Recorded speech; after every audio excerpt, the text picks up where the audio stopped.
Welcome back mga kaaldab. Ito na naman po ang inyong lingkod, si Mr. Destiny.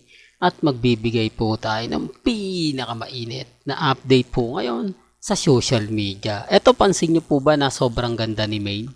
Di po ba? Ngayon, number 1 trending po si Maine Polkerson. So alam nyo na kung bakit. Dahil isa na rin po sa nagpapatrending ang issue nga po sa loob ng Eat Bulaga, ang clone ni Mengay. Bakit marami sumisimpatya sa akin? Marami nagsasabi sa akin, maraming kumakampi sa mga sinasabi ko. Doon pa lang, panalo na po ako. Wala akong binayaran. Di po tayo gumawa ng mga dummy account. Hindi po ako, kumbaga, nakipag-usap sa mga kamag-anak, kaibigan. Di po ba kapatid, mga magulang, para lang mag-trending yung ginagawa ko, para lang mag-viral yung ginagawa ko. Hindi ko po yung ginagawa. Kaya po ko sinasabi to kasi gawain po nila yan. Ibinibintang lang sa akin. Binabalik ko lang po sa kanila. At siguro mapapaisip sila na bakit kaya yan sinasabi ni Mr. Destiny?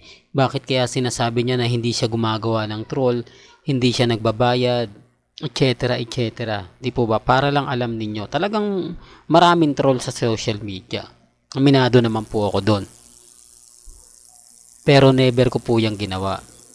Never po akong gumawa ng napakaraming troll pagkatapos sasabihin na totoo yung mga pinapaliwanag ko. Totoo yung mga sinasabi ko. Hindi po ba? Kaya lang po mga kaaldab, sabi ko nga po sa inyo dito po sa channel ni Mr. Destiny. Lahat po ng mga update na gusto nyo mapanood, mapakinggan, pupunta lang kayo kay Mr. Destiny. Lahat po malalaman po ninyo. Hindi po ba? Lalong-lalo na nga po pagdating kay Alden Richards. Ngayon, ang update kay Alden Richards, yung post niya na sa Cebuana, Luwilier, aabot ka kahit traffic dahil may open na branch na malapit. Yan po yung latest post ni Mengay ni Alden Richards sa kanyang Twitter account. Sabi ko nga po sa inyo, pagdating sa pagbibigay ng update, tayo po lagi nangunguna. Tayo po lagi yung nakakaalam at talagang masasabi natin na pinagpepiestahan. Real talk mga kaaldab. Tapos sasabihin nila na ako lang daw po yung gumagawa ng mga issue. Ako lang daw po yung nagpapalaki. Bakit ngayon? Hindi po ba pinag-uusapan na? Tama naman po yung sinasabi ng iba na may kakaiba po talaga kay Mengay. Hindi lang po ako nakakapansin, marami. Kaya lang, hindi lang nila mapagtanto. Hindi po ba?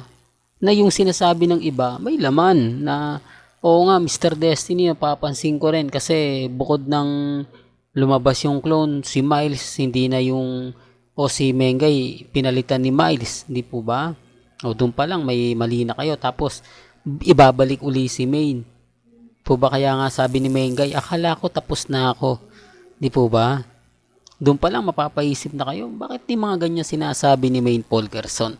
Bakit may mga update na hindi naman kakaiba? Di po ba? Tapos yung pagtaas nga ng boses, ngayon alam nyo na. Di po ba? Ito mga neutral lang po yung nagsasabi nagko-komento nito, hindi po to Aldab Nation.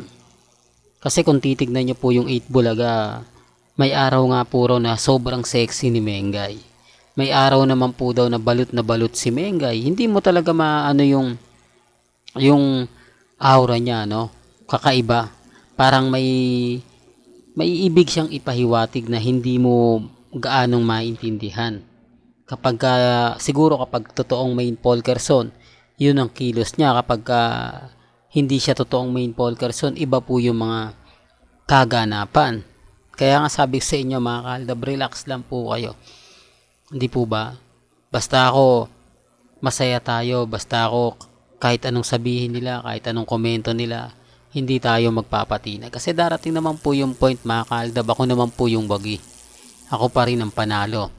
Kasi kung titignan nyo yung mukha ni Mengay, ang laki talaga ng pinagbago. Kaya lang sinasabi nila tumatanda daw kasi si Mengay. Kaya daw ganun yung itsura, kaya daw minsan magugulat ka na parang kakaiba siya. Kung tititigan mo, talagang magto 29 na rin puro kasi ang dami nilang pinapaliwanag na Keso ganito, kasi nga po matanda na si Congressman Arjo. Pansin nyo po ba? Ulitin ko lang po, remind ko lang po sa inyo, lahat po ng nababasa nyo sa Facebook Live, hindi po lahat yon Aldab Nation. Hindi po lahat yon kumakampi sa Aldab. Sabi ko nga po sa inyo, boycott po karamihan sa Aldab. Tapos sasabihin nyo, dami account lang yan. Mga Aldab Nation din po daw yung nagsasalita. Wag po kayo maniniwala ron. Ayaw nga ng Aldab Nation panoorin. Tapos kami na. Ito yung masakit, mga kaaldab. Ito yung lagi ko po sa inyo sinasabi. Lahat ng mga issue, kapag pumutok, tayo sinisisi. Tayo daw po yung nagpapalaki. Tayo daw po yung pasimuno lagi. Hindi naman po lahat na nagko-komento Aldab eh. Hindi naman po lahat ng nagre-react Aldab. Base po sa kanilang pananaw at base po sa mga nakikita po nila at napapanood nila. Na tama naman po, ang isang babae hindi po agad-agad magbabago ang itsura. Hindi po ba? Bagkus bumabata pa eh. Hindi po ba? Magkakaroon siya ng mga kakaiba, pero sa edad po ni Mengay na 29 o mag 28, bata pa. Kasi kung titignan nyo yung mukha ni Alden, eto, mas marami. Ano nga po ba pinagbago? Hindi po ba? Tumaba lang yung mukha, lumaki yung katawan, naging macho lang tignan. Real talk mga kaaldab. Pero dito, ang layo eh, no? Umitim. Hindi naman po nakakaitim siguro yung nasa loob ka ng E80 studio. Siguro aircon nila maliit lang, kaya nasasabi nilang ganon. Di po ba? Pero gaya ng sinabi ko, hindi po ako namimilit. Dito po sa channel ni Mr. Destiny, may kanya-kanya tayong pananaw. Hindi naman po ako nakapunta sa studio ng TV5, kaya hindi natin alam kung iitim ka nga doon o yung aircon doon hindi malamig. Di po ba? May mga pagkakataon na sobrang puti naman ni Menghay. Ang gulo nga po, no? Yan base po sa mga sinasabi lang po nila. Base po sa mga taong nakakakita at nakakapanood. Kaya nga po ako, kampante lang. Hindi ako basta-basta nagpapatinag. Hindi ako basta-basta nagpapaapekto. Kasi alam po natin ang buong istorya. Alam po natin ang buong kwento. Na kung saan nga po matatapos na. Nag-aantay na lang tayo ng tamang pagkakataon at tamang update. Sa ngayon mga kaaldab, sinasabi ko lang po ito para lang po sa mga taong dumadaan at bumibisita po sa channel natin. Na kaya lang po nagtitrending si Mengay, isa na rin po ang clone na sinasabi nga po ng iba na totoo naman daw po at parang may kakaiba naman po daw talaga sa mga kinikilos ni Maine Polkerson. Real talk to mga kaaldab, base po ito mismo sa kanila at hindi ko po ito gawa-gawa lang. Di po ba? Dahil alam ko naman po mga kaaldab na sa akin lagi binibintang ang mga issue. Sasabihin po kasi nila mga kaaldab, kanino mo napanood yan? Kay Mr. Paasa? Kay Mr. Delulo? Kay Mr. Kulto? Di po ba? Alam ko naririnig nyo po yung banggitin lagi. Alam ko, kumbaga yung mga salitang yan, madalas nyo nang naririnig yan. Tapos babanatan tayo ng gusto.